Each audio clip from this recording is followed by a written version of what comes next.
Ilang linggo bago ang State of the Nation address ni Pangulong Aquino, ilang sektor na nagpahayag ng kani-kanilang wish list ng mga isyong nais nilang marinig mula sa Pangulo.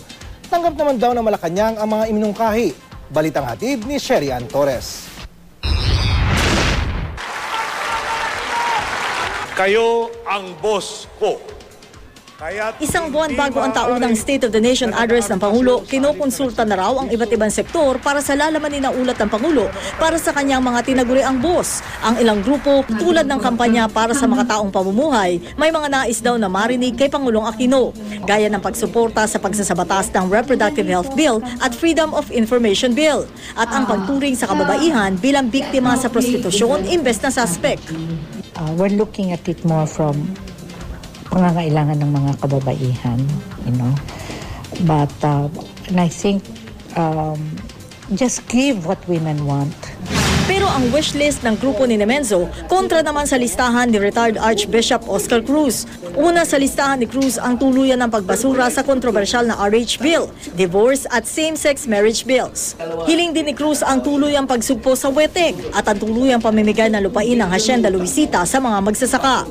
Wala rin daw dapat exempted sa daang matuwid na dati ng ipinangako ng Pangulo. Huwag niyang hayaan na siya manehohin do mga taong nakapaligid sa kanya.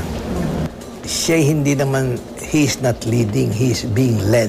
Nagkasundo naman sina Cruz at Nemenzo na dapat gamitin ang $1 billion reserve para sa mga mahihirap imbes na ipautang sa International Monetary Fund o IMF. Pati na ang pag-aksyon ng Pangulo para mapanatiling bababa ang presyo ng mga produktong petrolyo at public utilities gaya ng tubig at kuryente. Sa mga huling linggo pa ng Hulyo, mangyayari yung taunang State of the Nation address si Pangulong Noynoy Aquino. Pero yung mga simpleng mamamayan na nakausap natin, meron ding kanya-kanyang simpleng hiling sa Pangulo na sana daw maging laman ng kanyang SONA. Meron din nagsasabi na sana sa pagkakataon na ito, hindi na masali pa ang pagbabalik tanaw sa nakaraang administrasyon sa magiging laman ng SONA ng Pangulo.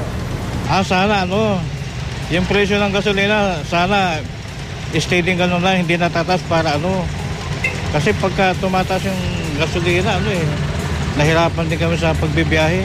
More scholarship. Kasi po ngayon mga estudyante, marami na pong hindi nakakapag-aral na estudyante.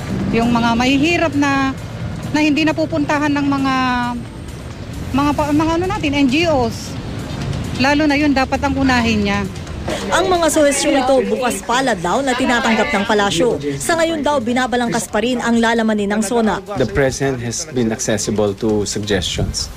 Ang Presidente po ay open po sa mga suggestions, but at the end of the whole discussion, kailangan po may tema dapat sundin, may gustong sundin ang Pangulo. So yun po ang masusunod po. Sa July 23, magaganap ang ikatlong SONA ni Pangulong Aquino. Sherian Torres, GMA News.